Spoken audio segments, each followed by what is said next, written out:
Well, I'm doing a continuing series on the Sermon on the Mount. And as I said before, if you want to see the other parts of that, you can download them on the Aspen Chapel podcast from Apple or Google Play, or check out our YouTube channel. But it's quite interesting when you look at the whole spread of the Sermon on the Mount. There's a path there, a way that Jesus explains our beingness in the world. It starts really in the Beatitudes, which just shows the journey that the soul's got to take in order to live in the nature of Christ. A journey that takes us from not knowing to a full realization of the nature of reality. He paints a picture of how we're to be. And then he goes on in the Salt and Light passage saying, look, once you've got that, it's really important to make the most of that realization. Have it be out there. And then he starts with the journey that we've got to undertake, stressing the importance of the work we do and laying out the land that's in front of us. He begins with the law of that land and gives us a new perspective, seeing life from a non-dual position where one has no distinction between heaven and earth, and we can therefore have a new way of looking at law and order that includes everything. And then he asks us to love all creation, including our enemies, a radical understanding that all things have equal value within a spiritual context. He then asks us to go into ourselves and look at the true nature of our inner calling, rather than just playing to the gallery all the time. And last week, we looked at Jesus' way of connecting to the divine, to that wisdom, his method of prayer. All these words of wisdom relate to the way that we orientate ourselves towards the journey. And the next passage has the same emphasis. Very famous. Do not store up for yourself treasure on earth where moths and vermin destroy, where thieves break in and steal. But store up for yourselves treasures in heaven where moths and vermin do not destroy and where thieves cannot break in and steal. For where your treasure is, there your heart is also. The eye is the lamp of the body. If your eyes are healthy, your whole body will be full of light. But if your eyes are unhealthy, your whole body will be full of darkness. If when the light within you is darkness, how great that darkness. And then that famous bit, no one can serve two masters. Either you will hate one and love the other, or you'll be devoted to one and despise the other. You cannot serve both God and money. Interesting message for those of us living in Aspen and the Roaring Fork Valley. Jesus is really saying that you've got to be one focused. It's all about priorities. Seek first the kingdom of heaven. And I don't think Jesus is condemning money here. He's talking about what our priorities are. You can see it with, the approach one can take with dieting. Now, I've done a bit of dieting in my time, and I've found that in order for a diet to work, it's got to be the number one priority in your life above everything else. If it's not the number one priority, then that meal with a loved one, or a snack before a business meeting, or a birthday party, or some other special event will come along and derail you from your diet. That's not to say that the loved one is not a very high priority. Just that for the sake of the diet, you've got to put that above everything else. Otherwise, it'll just not work out. And the same is true with this. If you've not got your priorities sorted out, then the time will come when you're going to have to choose between one or the other, God or money, because you can't serve both. And this passage shows how to do that.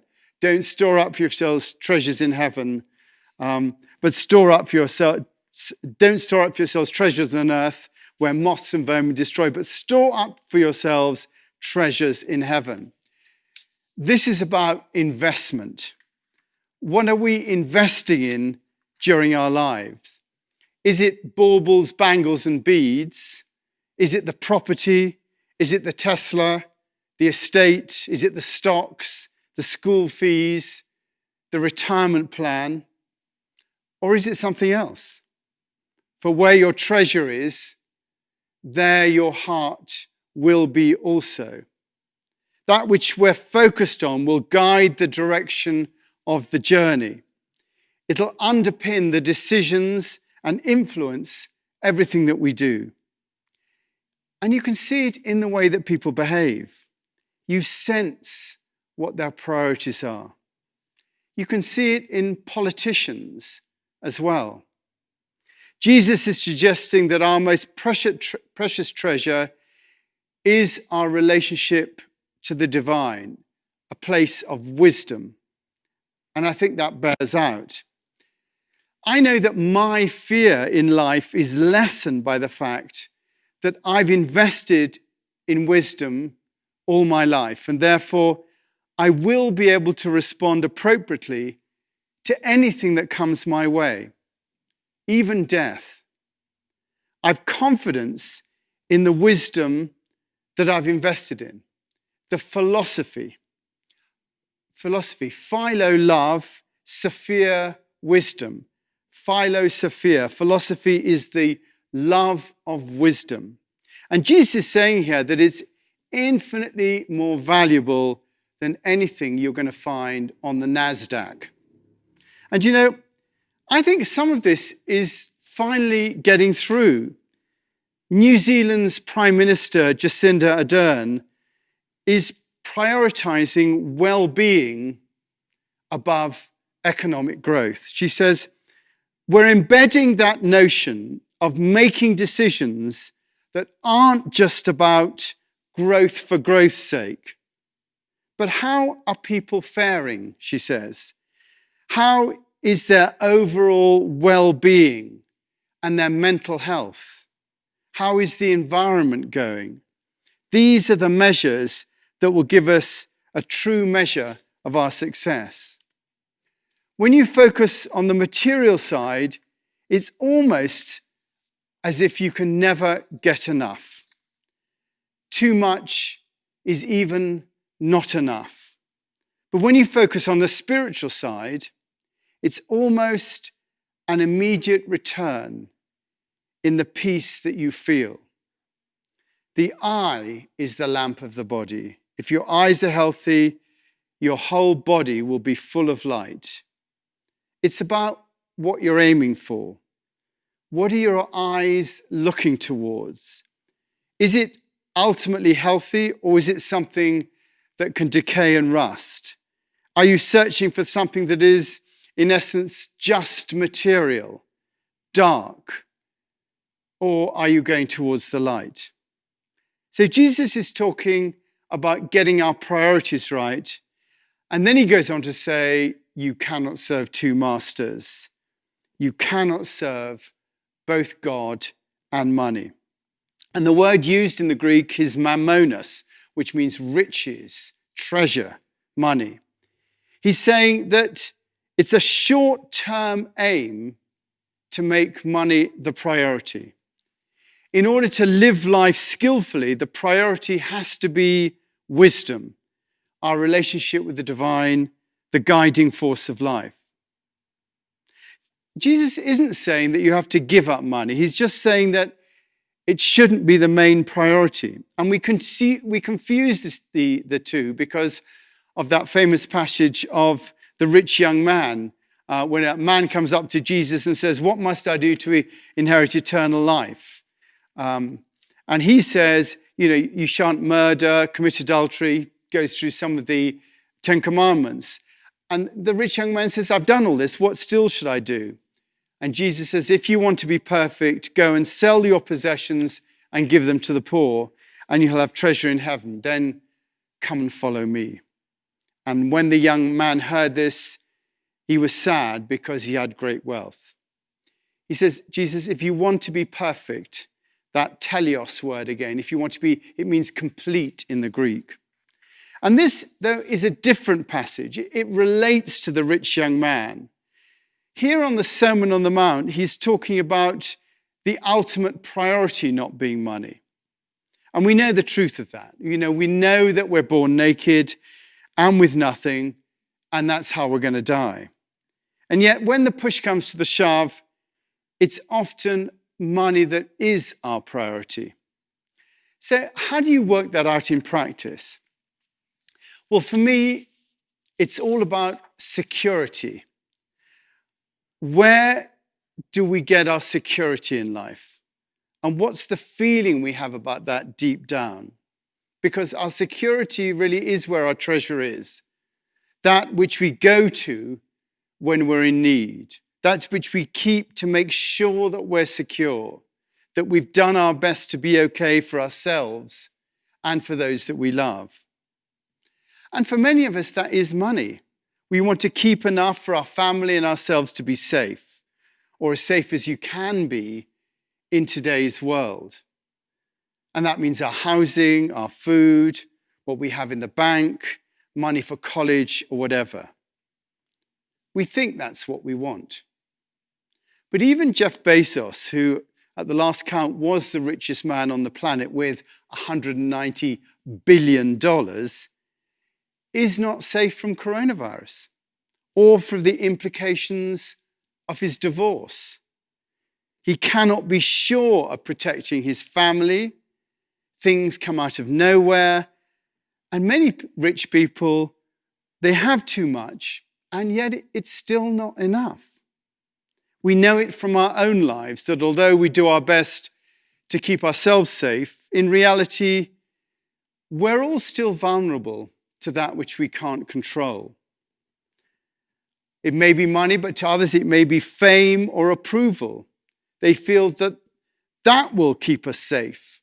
If people view us in a very favorable way, they want to be seen as wise, as capable, as in control. And yet they're not. They seek darkness. What Jesus is saying here is that the only true place of safety is in the wisdom of our relationship with the divine. Making sure we've invested in that relationship to the extent that whatever comes our way, we will have the resources in the form of love and wisdom to deal with it. Jesus is asking us to choose an anchor point. And he's saying that you can't have it both ways. Because once you've chosen your anchor point, that dictates the way that your life will run. If your basic anchor point is money, that will dictate your attitudes and decisions as to what you do, whatever's necessary to keep that anchor in place. For some, it will be fame. For some, it will be power. But they want to keep that anchor in place. But if it's your relationship with the divine, with wisdom, then you're going to make different decisions based on the idea that you're building up a store of wisdom that will see you through even to that point of death. And Jesus is saying that using your anchor point as money will give you a false sense of security, one that will vanish at the unexpected and not prepare you for death. So he's asking you to choose. And it's not a hypothetical question. It relates to right now. As you look at the chaos coming your way, where is your point of security? And is it fit for purpose? To anchor in your relationship to the divine is to be supported by the very ground of being that upholds everything.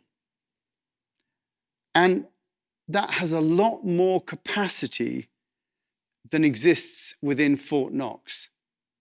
And it also gives us a sense of peace, which comes with that security.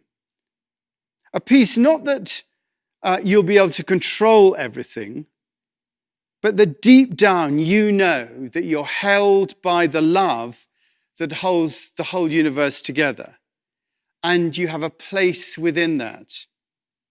I find that a great comfort, both in my own life and in my family life.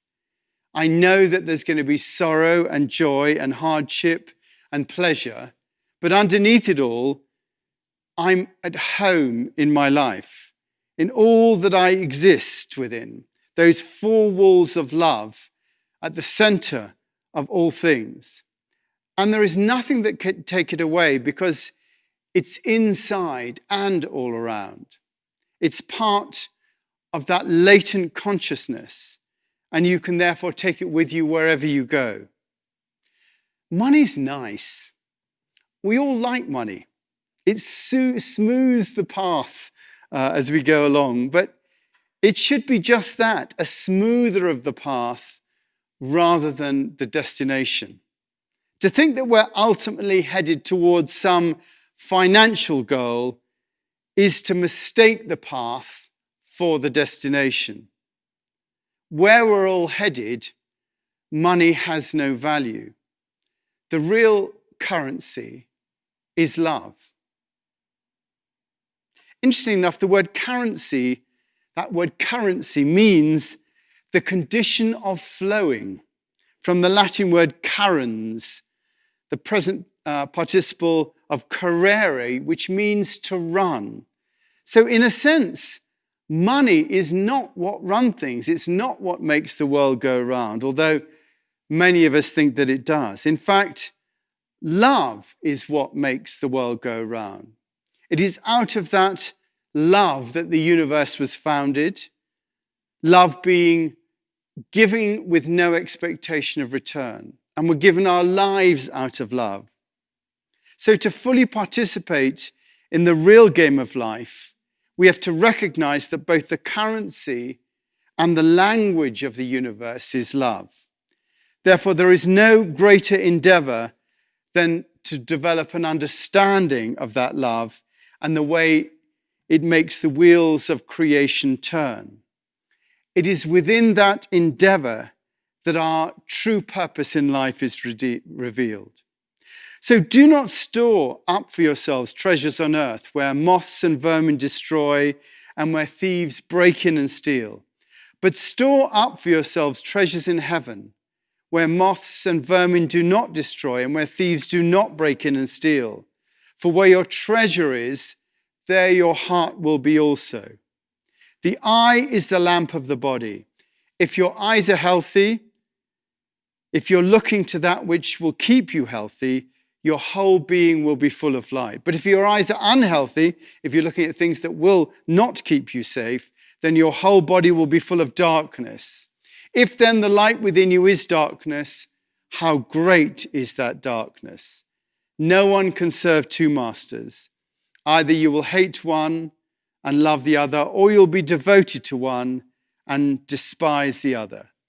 You can't serve both God and money. So let's open ourselves and allow ourselves to be affected by all that's around us, to connect with all that's around us with that love. Not asking for anything, but that we may be a conduit for that wisdom into the world. So any thoughts on what I was saying? I mean, where is our treasure? I mean, your talk was such a great invitation for us and necessary every so often for us to take a really honest, ruthless look at our lives and like, what is our treasure and where are we investing our time and our money and what do we really care about? And so I just appreciate that. You're my treasure.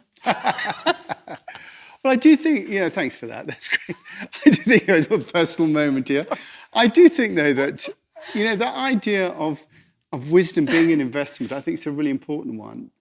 Because what we're really doing is preparing ourselves, whatever our treasure is, we're preparing ourselves for our future. And we're preparing ourselves to be able to deal with what comes our way. And quite often, even if we've invested in, money or whatever it is, then things come in our direction that we're not prepared for.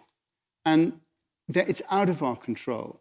And so really, I always like the fact that here what we're about is how do we live our lives more skillfully?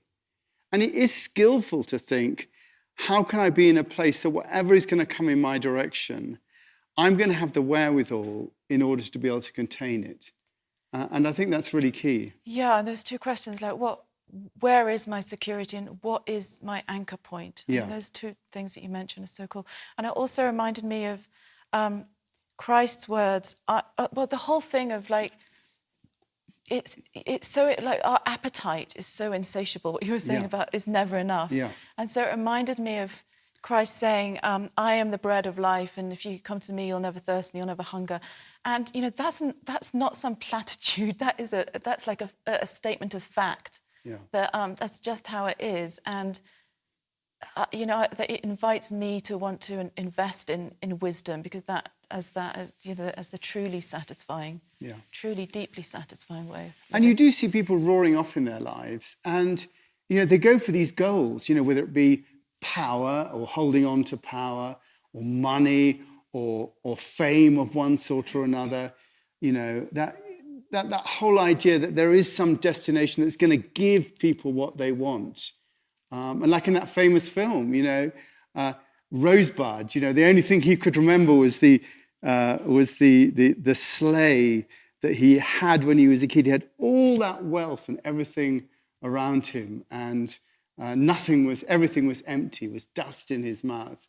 And we really have to think, you know, when we teach our children, you know, we have teenage children, and, you know, if you set them off on that path where they're going towards something that is not going to ultimately satisfy them, then, you know, you're setting them off on a dangerous journey. Yeah, and I'm also just reminded of Rowan Williams's line about spirituality being a sensitive and rewarding relationship with eternal truth and love. Like, it's just deeply rewarding, and therefore, you know. Deeply rewarding, that's great. Yeah, I love that. Thank you. That's great.